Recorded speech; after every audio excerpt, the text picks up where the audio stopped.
Welcome back to the AA podcast. Today is June 13th, and with me today is a rising senior at Stony Brook University and a pre-med student, if I'm not mistaken, Avi.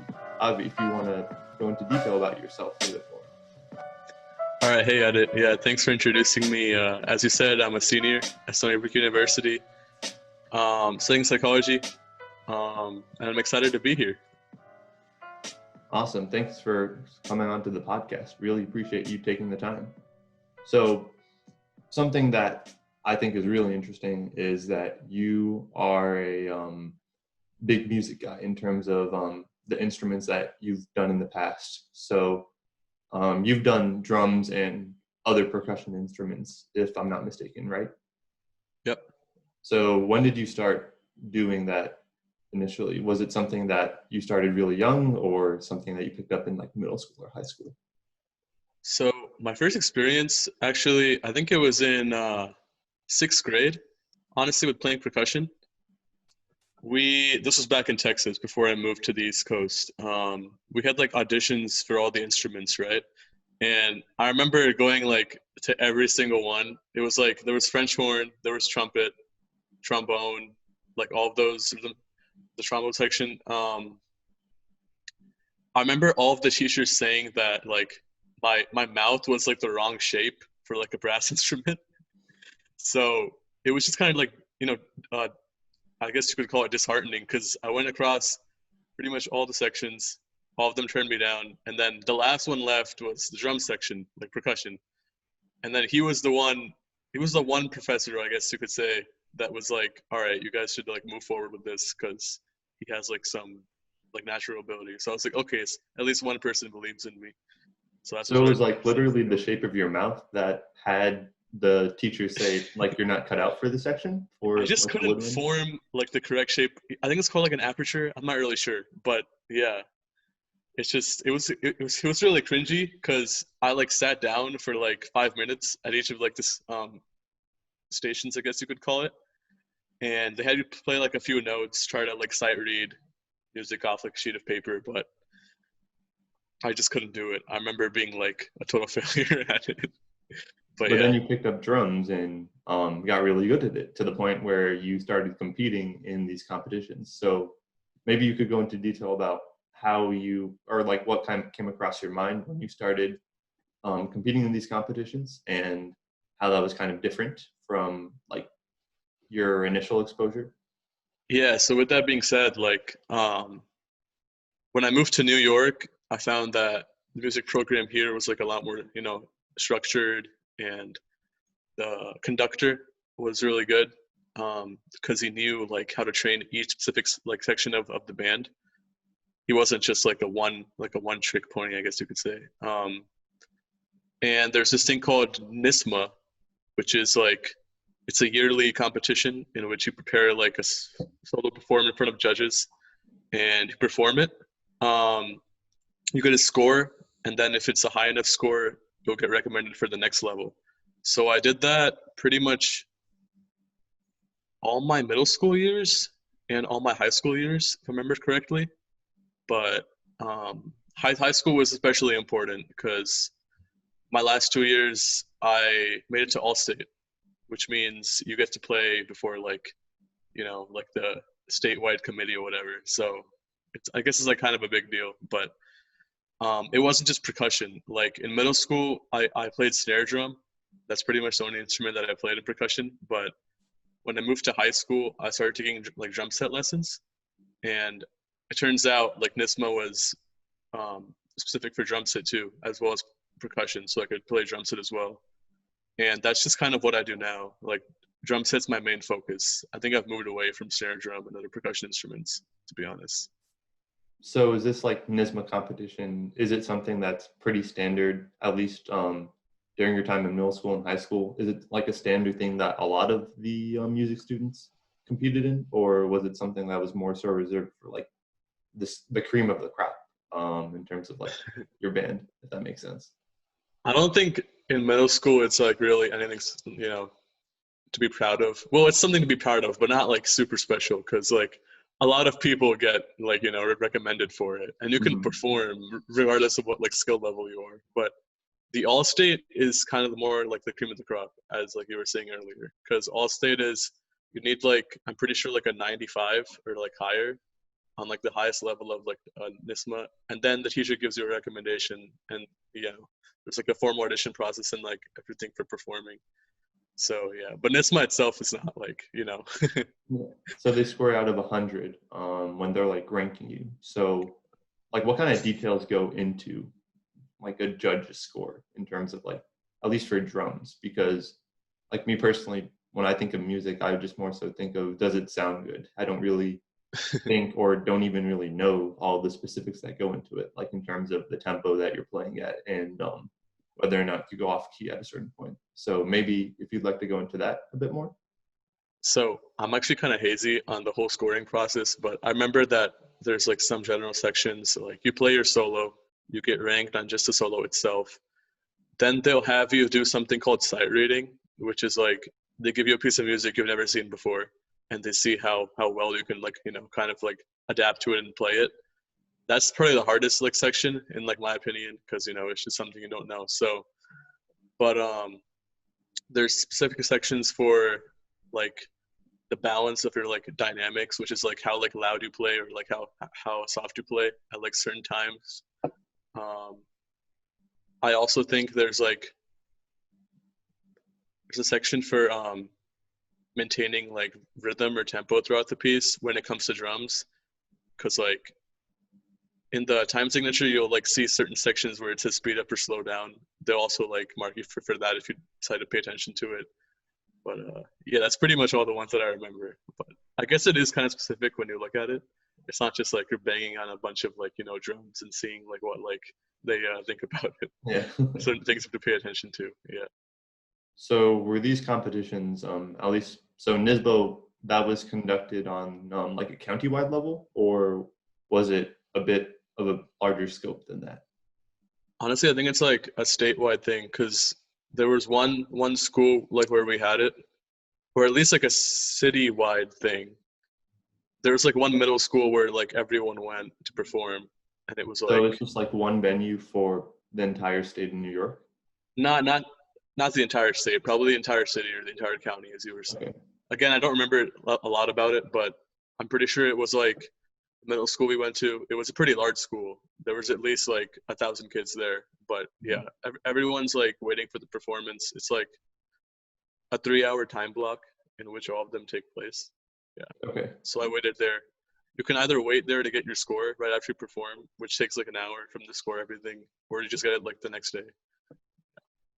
And how would you say Allstate compares in terms of like what the, I guess, the atmosphere at the event is and the people in attendance? Like, do you see these kind of, I guess, for like sporting events or like high school basketball, at least, you have these scouts from colleges that come to like games or specific high schools to essentially recruit talent for their college.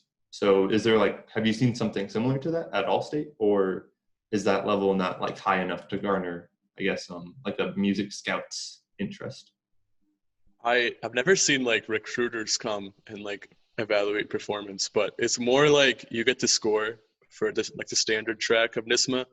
Then your teachers look at it.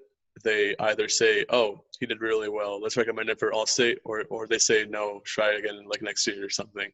So I was fortunate, I guess, to have both my teachers recommend me, because I got such a high score that like one year that I did it at level 6. There's different levels in this we can be competed at. It's like level 1 through 6, as I just said. So if you perform at the highest level and you get like a high enough mark, then you get to go on to Allstate. Mhm.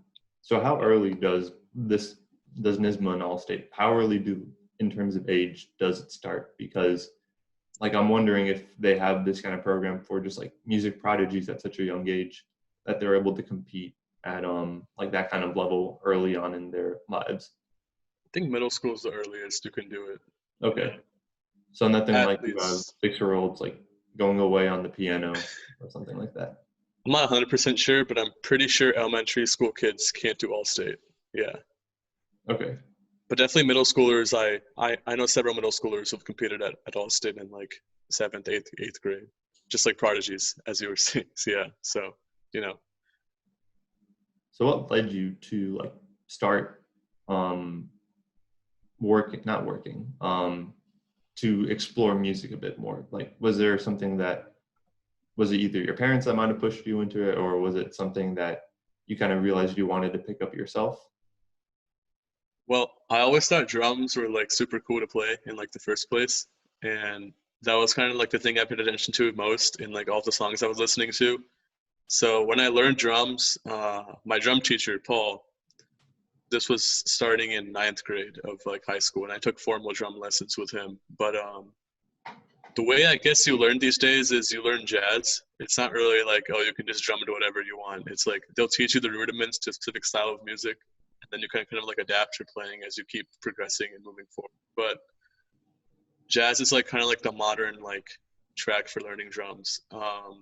So he taught me jazz like a lot. I haven't. I kind of regret not learning more styles because a lot of music I like isn't necessarily jazz. Jazz is one of the music styles I like, but you know, I like rap, I like rock, um, and my drumming isn't really up to par in like those two genres. So I would have appreciated if he had taught me more. But I did like jazz a lot to begin with. Mhm. It was a good way to get transitioned into playing, like using all of your like limbs and like arms, feet, legs, as opposed to just using your hands to play on drums. So yeah, that's pretty much what led me into it. So does like the approach to playing a piece differ like drastically by the style? Like, does the way you play a, like, how, I'm more curious how, like, let's say you don't have too much experience like you mentioned, but like compared to like comparing a rock drum solo to a jazz drum solo, how do those two differ, if you don't mind going into that? Because I feel like, at least for me personally, this is just from a beginner, not even a beginner, like an inexperienced viewpoint, but That's okay. I'm kind of wondering how the differences come into play. Well, when it comes to jazz, the notes are kind of like swinged, so they aren't necessarily like straights. When it comes to rock, everything is a little bit more like linear. There's not as much room for fluidity or just doing things like spontaneously.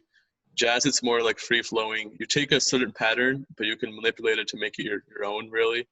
And it's Mhm. just like that's why I feel like that brings me to another point. When you play jazz music, there's a like specific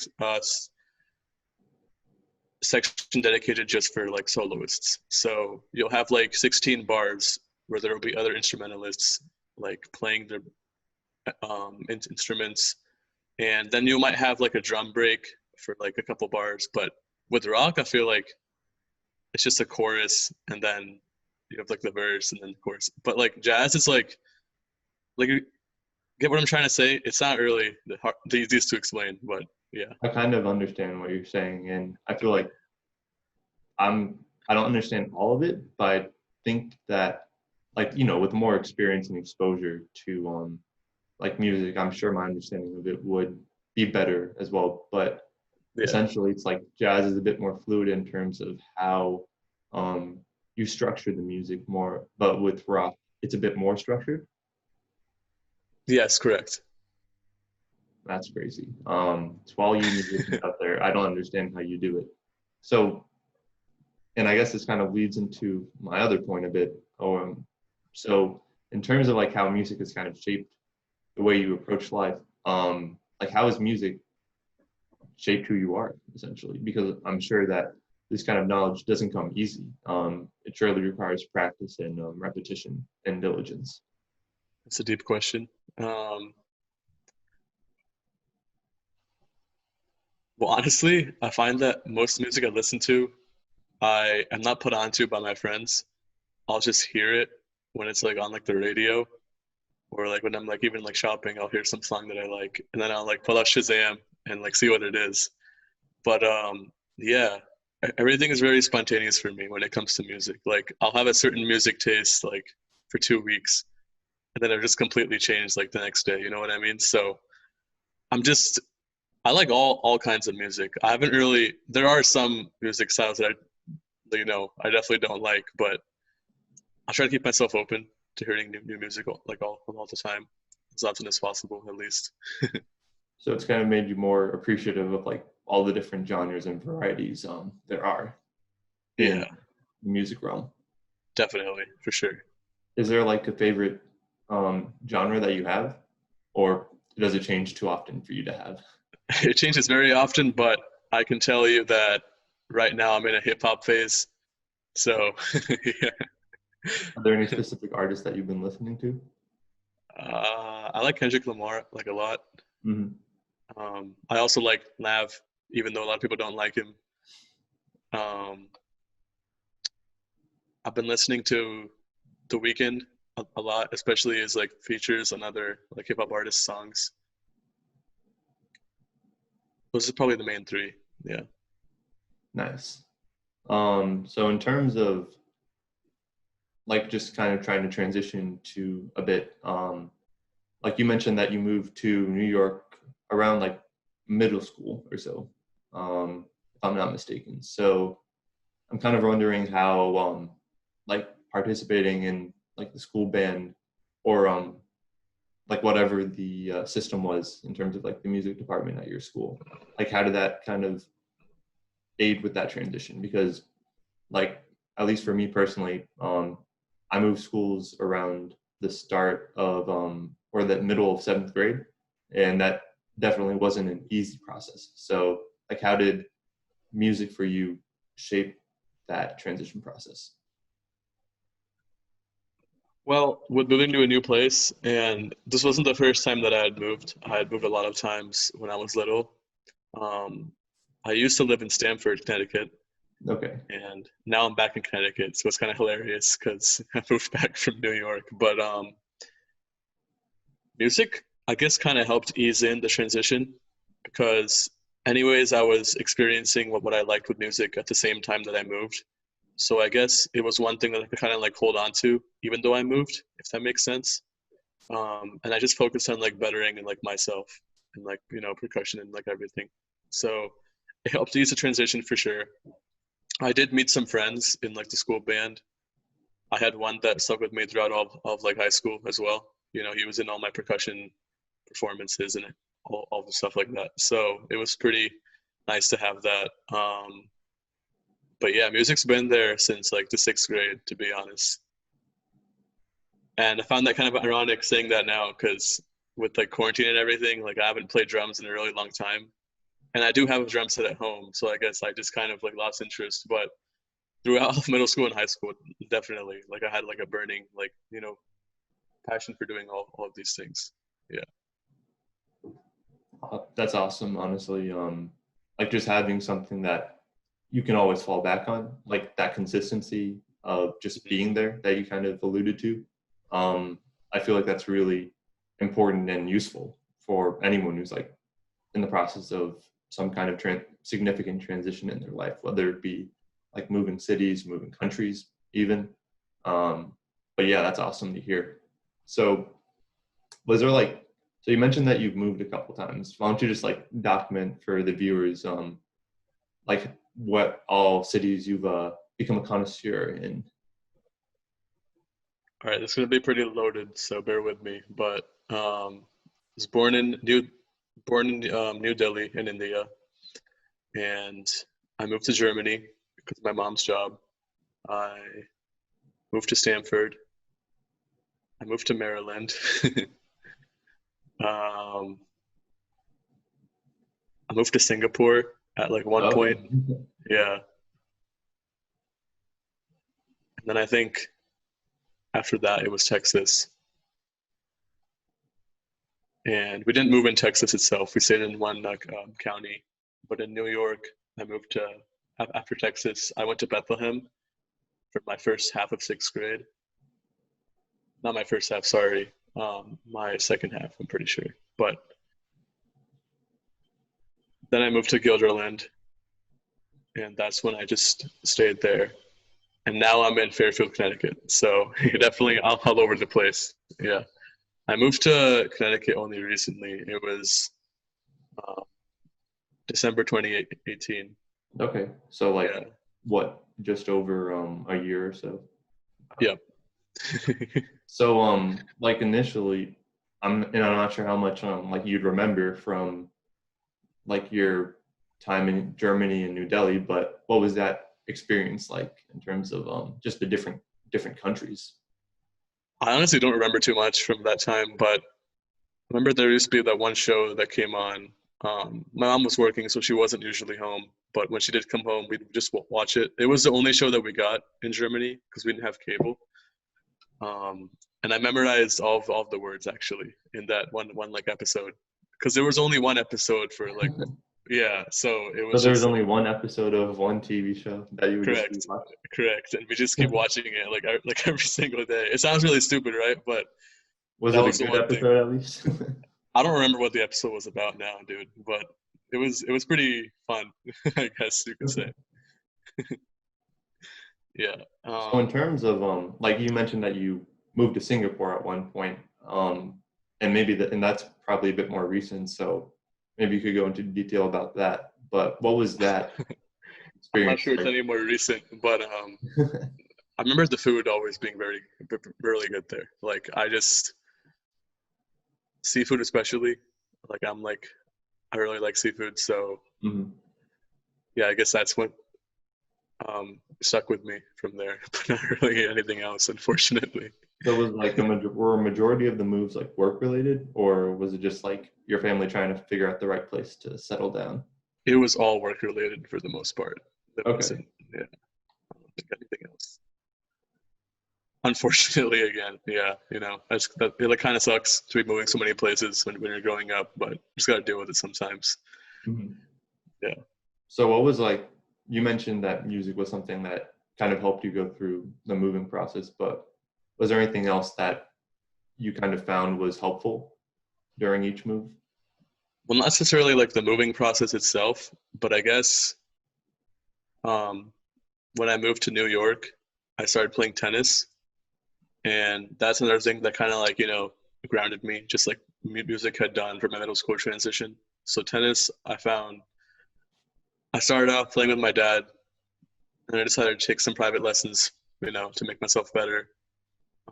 Now I would say I'm pretty good. I haven't played in a bit because again, I don't have that much motivation right now, but it's definitely something that's helped keep me grounded. Yeah. I mean, also like the courts are probably closed, so A lot of them are. Yeah. We yeah. tried checking the other day, but they were all completely full because there were only like four available. Yeah. Hmm. Hmm. So in terms of tennis, how did you get introduced to that? Was it something that you wanted to pick up, or was it something that kind of um, grew on you while watching tennis, maybe like a bit more frequently? Well, I used to be on this swim team that met like after school. It was at a different high school, but we just used their pool because we didn't have one in my high school. Yeah. So, um, but my dad like met some friends there as a result of me going to that, and they started playing tennis. So like after my like swim practice, I would see them playing tennis, and I was like, oh, that's pretty cool. So then one day I just started to like hop in, and I guess it kind of grew on me from that point because after that there was like a period of time where I was like obsessive about playing tennis. Like it was like every day after I finished high school, we'd play for like 2 hours, sometimes 3 hours, Hmm. and I kind of even let my grades not do so well, like because of it. But I was just so committed to like learning the game, making myself better that I didn't give much thought to school. But looking back on it, I probably shouldn't have took it to that extreme. But still, I guess having that like kind of skill which you're so passionate about, it's like worth it in like the end. No, I yeah, don't know if that sounds kind of sappy, but that's just how it is. we're not encouraging everyone to pick up a sport and let your grades slide. Just Yes, follow your please do not do that. passion. So in terms of like how you like played competitively, did you play for your team school? Yeah, so the first year I tried out, I obviously didn't make the varsity team. I wasn't that good, so I made JV. I was still singles on the JV team, which means like the top 6 players get to play singles, and then after that, it's like 6 more players which get to play doubles. And Mhm. all that means is like, I'm pretty sure you're familiar because you play tennis. But Yeah. yeah, um, we had like challenge matches during which you play with some person to see if you can beat them, and if you can, then you're ranked higher than them. That's just how it works.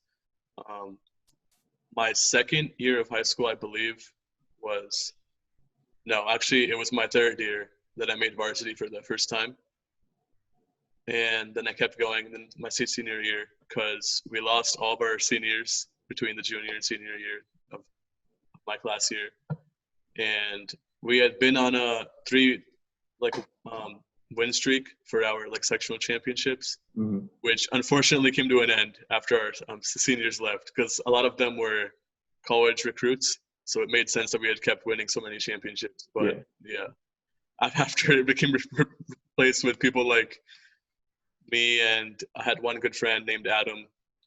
He was also up there in terms of like the rankings, but yeah, there was a big drop in our team's performance between those 2 years. But I can still say that I've gained a lot in terms of skill and emotional maturity, I guess, thanks to tennis. So yeah.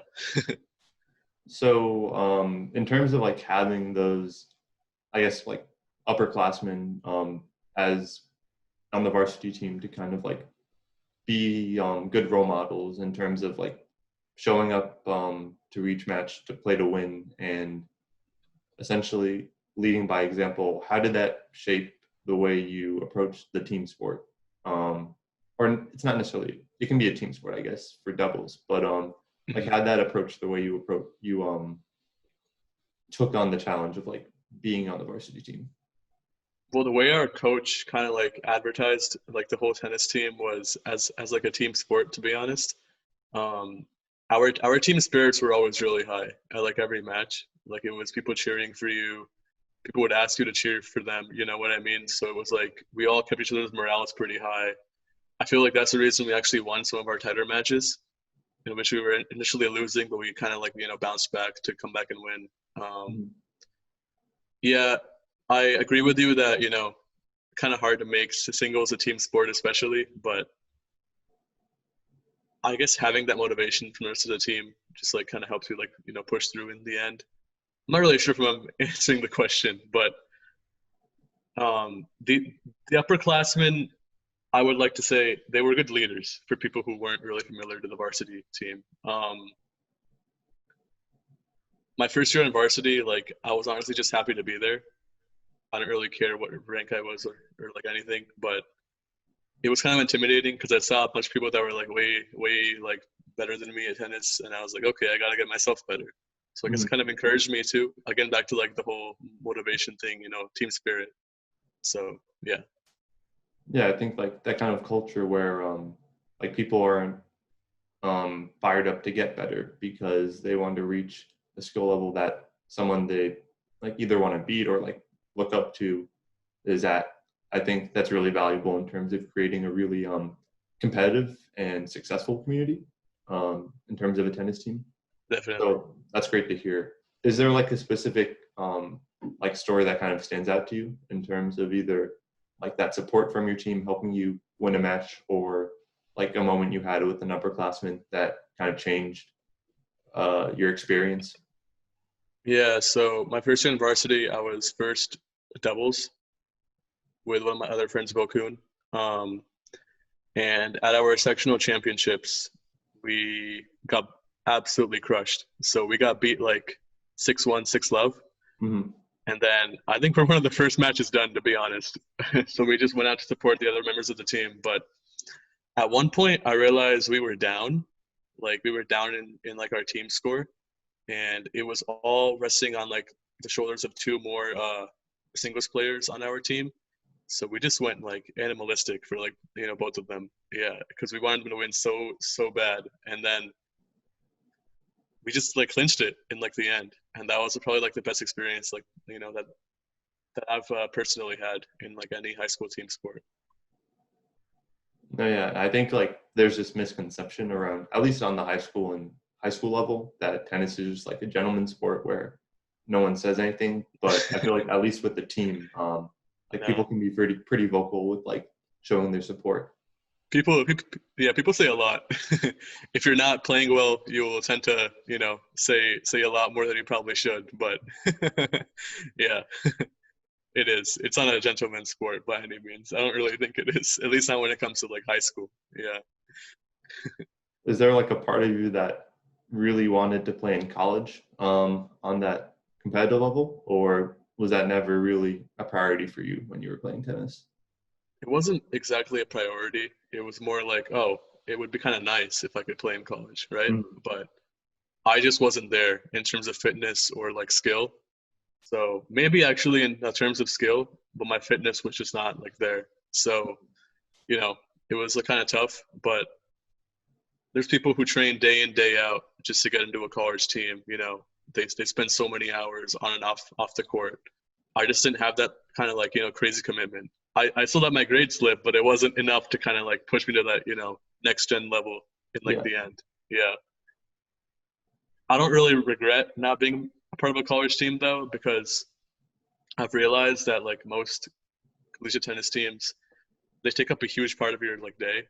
It's Mhm. like, 4 hours of like practice and then conditioning in like the same day, which I don't have that kind of like, you know, dedication. So yeah.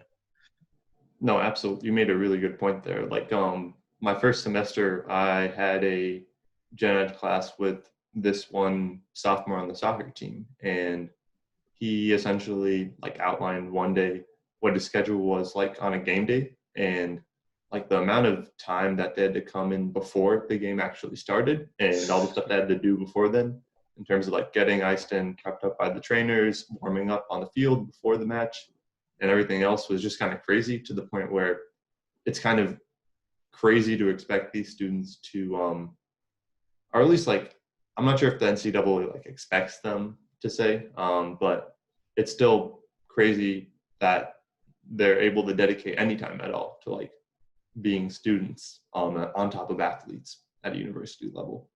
Yeah. It takes an unreal amount of like focus, dude.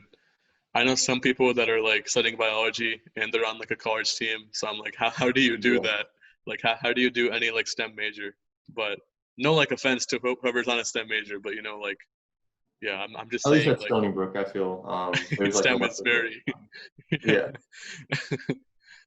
I um, mean, with the new president coming in, that might change for all we know. It's a humanity humanities is, major, if I'm not mistaken. So yeah, at least at Stony Brook, we're not trying to diss every other college out there. It's just at yes. Stony Brook, at least, there's less of a focus on the humanities side of academics. We'll be right back in a few minutes to talk about the Stony Brook iGEM team. What does iGEM stand for? You'll have to wait. Till then.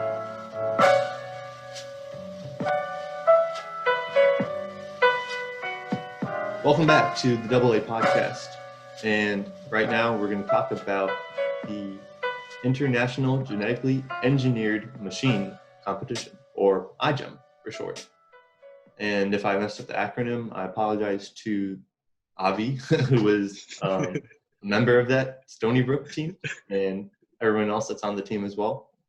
So just for some context as to what iGEM is, it is this annual competition where undergraduate, well, not just undergraduate students, college students and sometimes high school students are given a summer essentially, and well, technically a bit more, but they're essentially tasked with designing a biological solution to a problem in the realm of biology. So to do that, they use techniques in the realm of synthetic biology, which is essentially biology, engineering mixed together.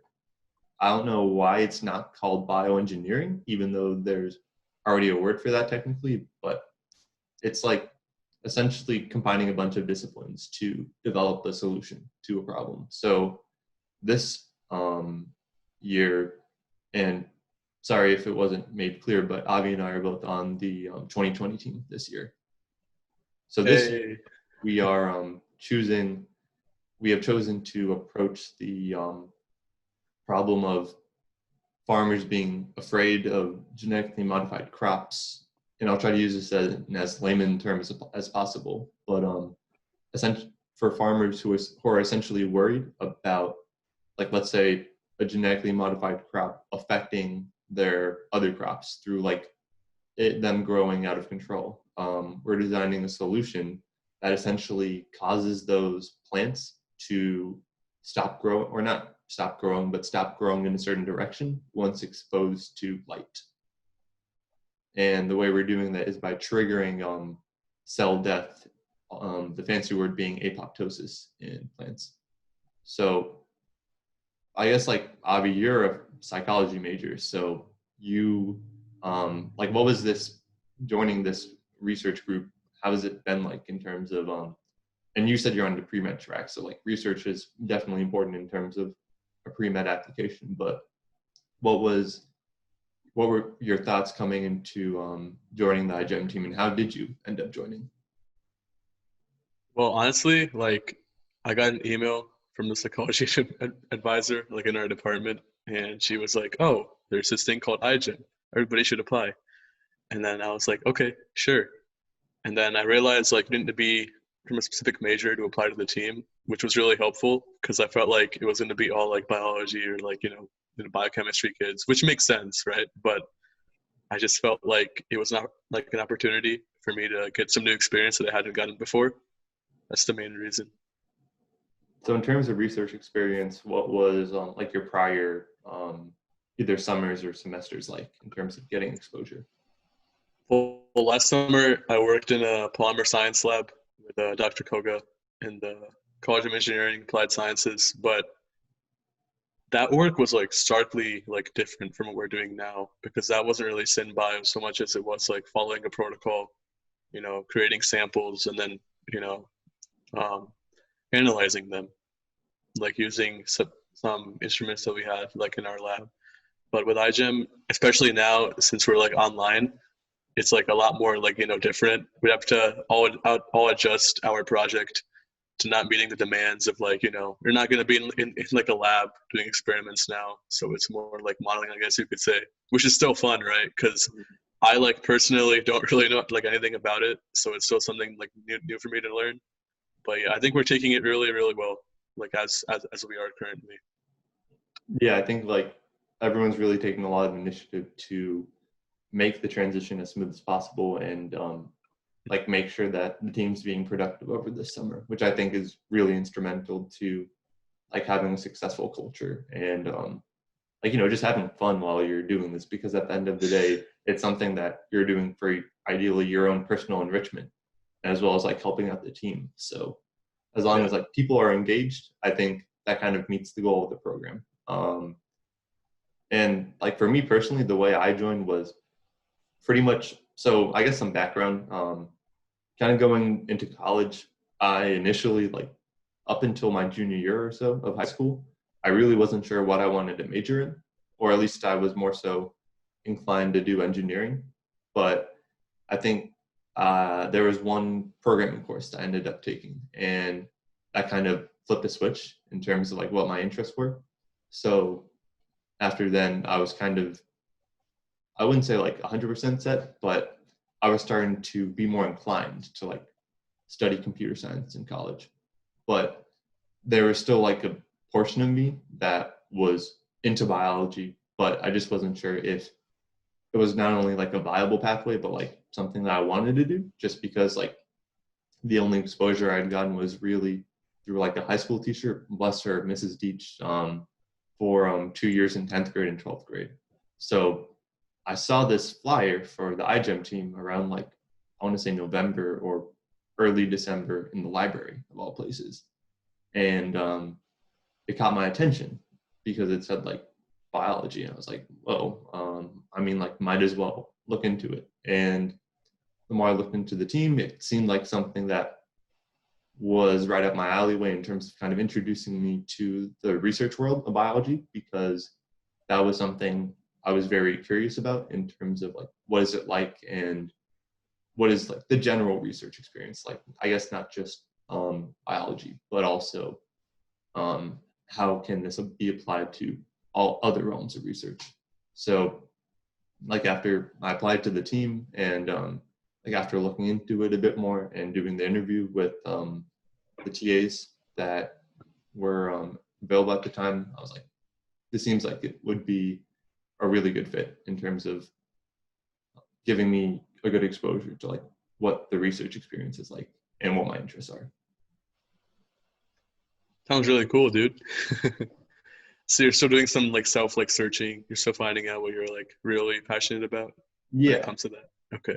no, absolutely. Like, I don't think still wouldn't say I'm 100% sure on like what my career path is going to be in terms of like a student. I want to learn how to, I want to have a career that like integrates computer science and biology, but like what that is, I'm not really sure at this point. So it's a lot of like looking into stuff and whatnot, whether that be like bioinformatics or something like a programming application in biomedical engineering specifically. I'm not sure yet, but it's a lot of like looking into stuff and trying to understand what avenues are like feasible in terms of being able to do it.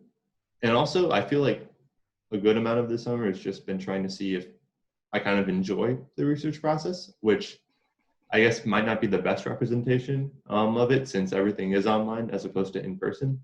But I feel that it would, like this kind of experience still would give a good glimpse into what research is like. Yeah, I mean, we still have the one more year, right, for to develop our project and everything, which I Yeah. guess is good. Yeah.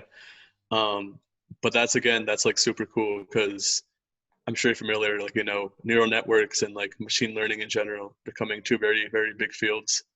So, you know, I'm sure you'll find something like super cool in both of those if you're so inclined. Mm-hmm. So, what was your experience like in terms of transitioning into iGEM? In terms of like getting used to the way the team operates and what we deal with essentially. Well, honestly, like I don't know if I would really like mesh with like the personalities at like first, because I knew it would be like people of like all different kinds of ages and majors and like I guess like personalities, right?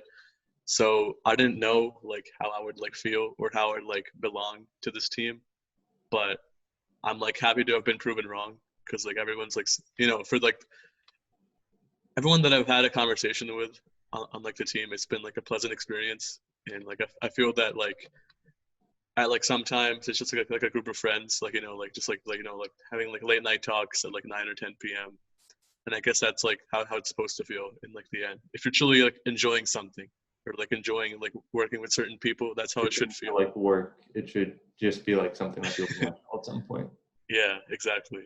But that's how it's feeling for me. So, um, you know, um, I guess with the interview process, even it was like super like formal with like both the TAs that interviewed me. So I wasn't really sure how it was gonna be. If it's gonna be super structured, like everyone's like super, like no like room for nonsense or like you know what I'm trying to say? Like there's no room for like having like leeway in terms of like your interactions with like people.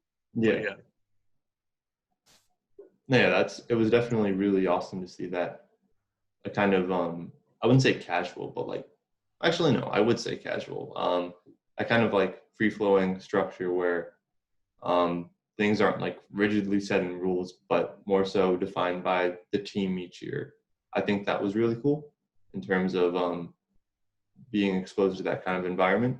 And at least for me, the thing I was really most concerned about is just like how am I going to be able to transition to like all the biology that I'm going to be just like thrown into essentially, because I feel like that can be a bit daunting in terms of just being able to understand like high school level to college level, because like the most advanced thing up till then that I'd been exposed to was like AP Bio, and like my high school teacher for AP Bio, like amazing teacher, but I wasn't sure if like what she had given me in terms of like knowledge and preparedness for the AP exam and whatnot would translate to what iGEM dealt with in terms of complexity. And thankfully, like it did translate relatively well. I had like a pretty good understanding of like the basics of biology in terms of like how does a cell operate, or all the different parts, why are they significant and whatnot. And that's been really useful in terms of transitioning effectively. I'm not saying that like there isn't terminology that still trips me up, but it hasn't been nearly as bad as like I feared it would. It's manageable, but not impossible. So that was really pleasing. I guess I can kind of piggyback on that too, because even being pre-med, like you do take biology courses, right? But being a psychology major, like I'm not a biology major. I'm not going to have the additional background that a lot of team members did have. So there was a big learning curve for me as well, with getting adjusted to all the terminology and everything for our research. But again, people who knew the material were super helpful in like kind of like passing it down. So I was definitely very grateful to have that. I think the coolest thing is that a lot of the members, at least when we joined, were like rising juniors or rising seniors. So like freshmen and sophomores at the time. So nice for you, since like you're a rising senior. What was that interaction? What were those interactions like in terms of like working with underclassmen, if that makes sense? Honestly, I like it a lot more because I feel that even though they're underclassmen, you can still learn like so much from people's personalities and their experiences. I'm not someone who like thinks, just because someone doesn't have as much like time being like a student at Stony Brook University, they're not going to know as much about a certain subject. People have varying levels of knowledge when it comes to down to like the root of it. And I've definitely learned so much from like all of you guys, so that I didn't know in the first place. Yeah. Yeah. And just like one last thing to add on my part, at least, I feel like the biggest barrier, at least for me and maybe other people as well on the team, was just like learning how to learn, if that makes sense. So like when you're reading through these scientific papers to understand them, like how do you go about, like at least for on an individual basis, how do you go about reading them? What are important parts to initially pay attention to, as opposed to like trying to understand every word in every section, and just like learning how to be able to process information and retain that information to like a certain extent. So that's been like, and that's still something I'm figuring out as we go through this research process, but that's been the biggest takeaway. Yeah, dude. Honestly, I think what it comes down to is you're an expert in your own field. So when you try to put that into words for like other people to like kind of like comprehend, it might come across as like a little bit too much, which makes sense because if you know so much about a certain topic, it's easy to like overshare or like overexpress. And I think reading the papers in general in like the recent few weeks, as I'm sure you and I have both been doing, it's been really challenging, right? So we've all been going through very, very slowly, taking notes on all the sections and then trying to piece it all together to create a whole. But it's definitely not easy for like anyone by any means. So I wanted to get into power rankings for this week, and I think the talk that we had about iGEM was really cool in terms of just talking about like what that process has been like in terms of researching stuff and transitioning to the team. So you want to do for this week a top 5 tennis players ranking, and Yes. obviously like this comes from your passion for tennis, doing it in high school. So this is something I'm curious about, because I wouldn't say I'm as big of a fan of tennis as I am of basketball, but I think I know like a good enough pool of players to like kind of not just muddle through it, if that makes sense. So you want to maybe start your top 5? Sure. So I'm going to begin by saying that contrary to like popular belief, I don't think Roger Federer is the greatest player. Okay. I think it's Novak Djokovic, because when it comes to skill and when it comes down to the stats, Djokovic has a higher head-to-head. He has a higher amount of Grand Slams against Federer won, and I feel that his game is just much more complete in like general as compared to Federer. But there's no question in my mind that, Federer has the most beautiful looking game, but not necessarily like the technically most effective game, if that makes sense. Mm-hmm. My number 2 would be Nadal. Again, it's not Federer. I don't think Nadal is. I think Nadal has beat Federer more times in the big moments than Federer's beat him. But I'll give the number 3 spot to Federer because I don't think anyone else can really stand up to him. But Djokovic and Nadal definitely, I think, are ahead of him if you consider all of the stats and their head-to-head. I guess my number 4 would be Andy Murray, just because he's a very conditioned player. He doesn't necessarily have the best shots, but him being so physically fit is enough to win matches a lot of the time, and it'll extend his career like a lot more. Because if you rely on skill too much, then your career is it's usually not as long as if you were to focus on conditioning for the latter, especially as you get older. Because I feel like for tennis players, after you hit 30 years old, your game kind of starts going downhill anyways. So yeah, my number 5, I'm not completely sure, but I'd probably say Del Potro before he got injured, because he's really slow. He's like the opposite of Murray, right? He has a lot of skill, but he can't really move well on the court. But I would say his skill is probably one of the best that I've ever seen. And he has beat all of those top 3 multiple times. Nadal, Djokovic, Federer. He's definitely beat them. He actually beat Federer in the 2009 U.S. Open for the championship. So he definitely has the potential to beat these guys. But I think it's just his fitness what's been holding him back. And he's personally my favorite player, so I'm going to be a little bit biased to him. Yeah. So at least for you, is there a process you kind of, or a certain criteria you kind of have in terms of evaluating tennis players or comparing them? Usually I don't go by style or how they look when they're playing.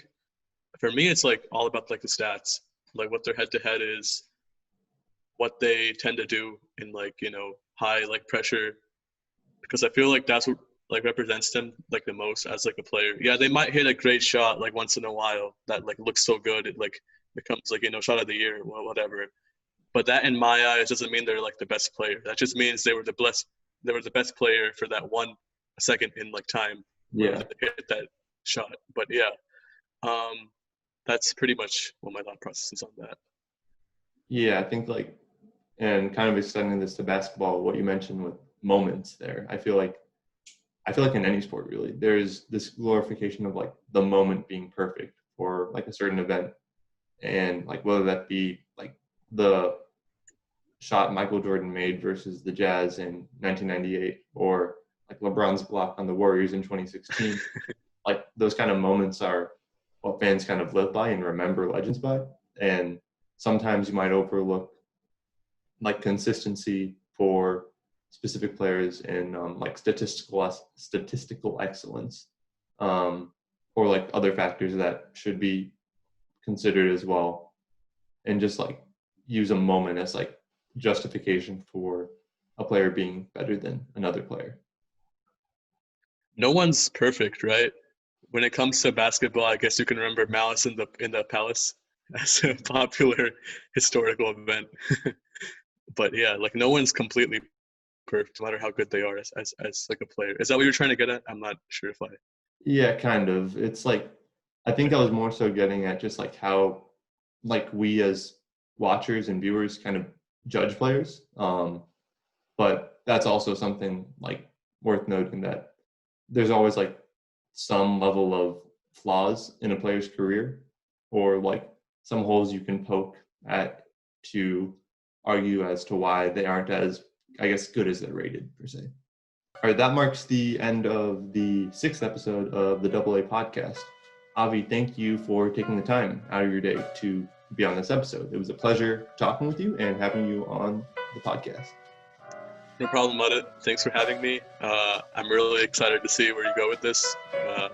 See you later. That marks the end of the episode. Have a good weekend and enjoy the day.